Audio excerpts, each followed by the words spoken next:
সদর পূর্বচক্র আয়োজিত ৪৫তম subdivision sports ২০২৫-এর প্রস্তুতি সম্পন্ন। সদর পূর্বচক্রের উদ্যোগে অনুষ্ঠিত হতে চলেছে ৪৫তম সাবডিভিশন স্পোর্টস ২০২৫। এই ক্রীড়া প্রতিযোগিতায় মুর্শিদাবাদ ডিস্ট্রিক্ট প্রাইমারি কাউন্সিলের অন্তর্গত প্রাথমিক বিদ্যালয়ের ১১টি সার্কেলের মোট ৩৭৪ জন কচিকাঁচা খুদে পড়ুয়া অংশগ্রহণ করতে চলেছে।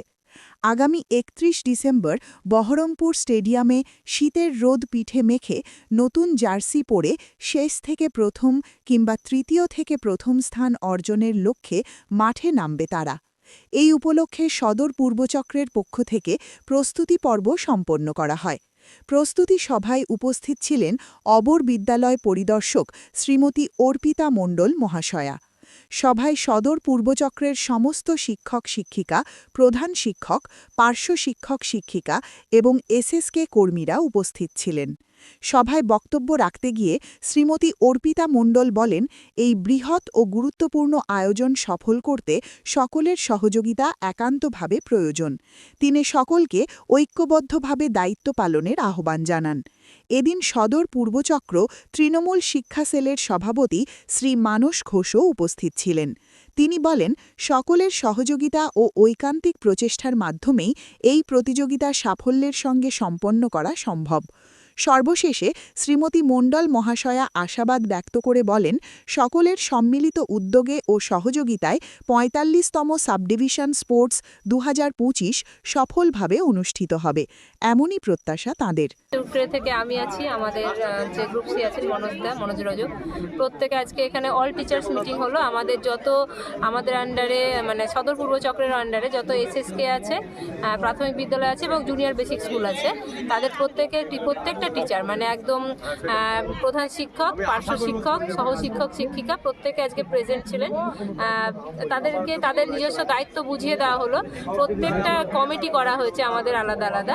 সেই কমিটিতে হচ্ছে কনভেনার, জয়েন্ট কনভেনার এবং তার আন্ডারেও হচ্ছে বিভিন্ন শিক্ষক শিক্ষিকা রাখা আছে যারা যে বিষয়ে পারদর্শী। সেইভাবে আমরা ভাগ করে শিক্ষক শিক্ষিকাদেরকে নিজ নিজ দায়িত্ব মানে বুঝিয়ে দিলাম।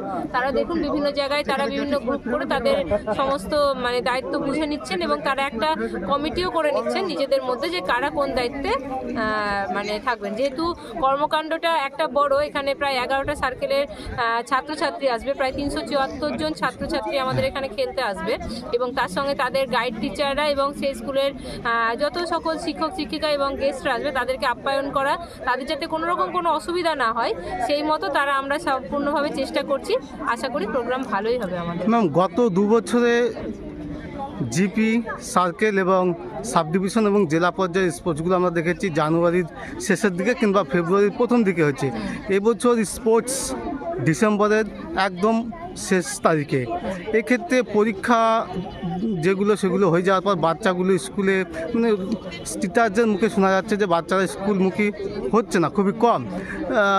প্রস্তুতি বা তাদের যে খেলাধুলার যে বিভিন্ন বিভাগ রয়েছে সেক্ষেত্রে প্রস্তুতির একটা ঘাটতি দেখা যাচ্ছে। এক্ষেত্রে আপনি স্পোর্টসটা যদি জানুয়ারি কিংবা ফেব্রুয়ারির দিকে হতো, এ নিয়ে আপনার কী মতামত? দেখুন, এগুলো তো আমরা ডিসিশন নিই না, এগুলো আমাদের পর্ষদ থেকে যেভাবে আমাদের অর্ডার আছে। আপনারা প্রত্যেকে জানেন প্রথমে প্রশ্ন হওয়ার কথা ছিল আমাদের নভেম্বরের শেষ মানে 27শে নভেম্বর থেকে আমাদের 6ই ডিসেম্বরের মধ্যে স্পোর্টস কমপ্লিট হওয়ার কথা ছিল। তারপরে বিভিন্ন কারণে সেই ডেটটি চেঞ্জ হয়, কারণ আমরা জানি আমাদের শিক্ষক শিক্ষিকারা অনেকেই বিএলওর দায়িত্বে নিযুক্ত আছেন, তাদেরও এখনও কাজ চলছে। কিন্তু যেহেতু মানে আগে করোনাকালের আগে আমাদের এই স্পোর্টসটা নভেম্বর এবং ডিসেম্বরে হতো, তাই চেষ্টা করা হচ্ছে যে পুনরায় সেই মানে সময় ফিরিয়ে নিয়ে যাওয়া।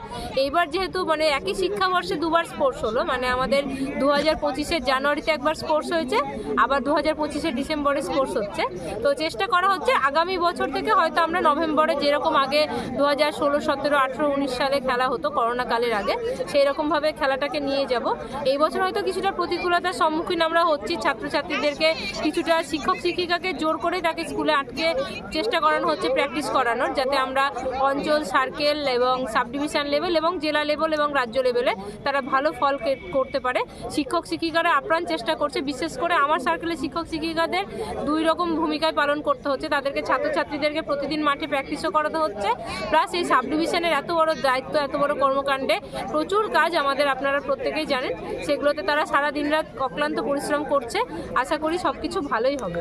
ম্যাম, গত বছর যে বিভাগ ছিল পিপি এবং 1 মিলে ক, 2, 3 মিলে খ, 3, 4, 5 মিলে খ বিভাগ, এবছর কি তেমন কি পরিবর্তন হয়েছে? না, পরিবর্তন আসেনি, একই রকমই অর্ডার আছে, কিন্তু কিছু স্টুডেন্টের মনে হয় বয়সের কারণে তারা ক্লাস 5 যারা, তারা অনেকেই খেলায় অংশগ্রহণ করতে পারবে না। আমরা এটা চেয়ারম্যান স্যারকে জানিয়েছি, তিনিও রাজ্যে জানিয়েছেন। আশা করি কিছু পরিবর্তন আসলে সেইভাবে না, শোনা যাচ্ছে শুধু পিপি মিলে ক বিভাগ। হ্যাঁ, সেটা বয়সের জন্য, বয়সটা আচ্ছা। যেভাবে হবে বয়স অনুপাতে সেই মতন খেলার বিভাগ করা হবে। পিপিরাও 1 বছর পড়ছে, অসুবিধা হবে না।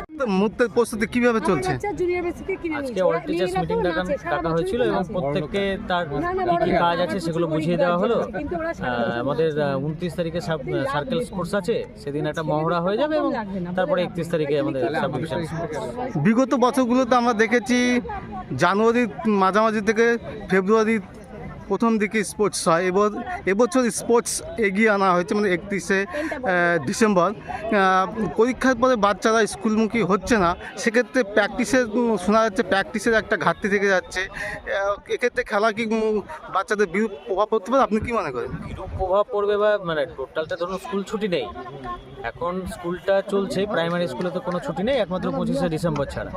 এবার পরীক্ষা হয়ে যাওয়ার পরে স্বাভাবিকভাবে বাচ্চারা আসতে চায় না স্কুলে, কিন্তু জোর করে আমাদেরকে বা বুঝিয়ে তাদেরকে আনতে হচ্ছে যারা খেলে বা প্র্যাকটিস করছে। আমাদের এই ডেট নির্ধারণ তো আমাদের হাতে থাকে না, পর্ষদ থেকে আমাদেরকে জানিয়ে দেওয়া হয়, যেরকমভাবে বলে দেওয়া হচ্ছে সেরকমভাবে ব্যবস্থা করা হচ্ছে এবং সেরকমভাবেই খেলা হবে। বিভাগে কি এবার পরিবর্তন হয়েছে? শোনা যাচ্ছে যে পিপি গতবার যেরকম ছিল সেরকমই হয়েছে, যেহেতু 2025-এর বছরেই দুটো খেলা হচ্ছে, সেহেতু বয়স অনুযায়ী ক্লাস 5 এবার অংশগ্রহণ করতে পারছে না। আচ্ছা। আমাদের টিম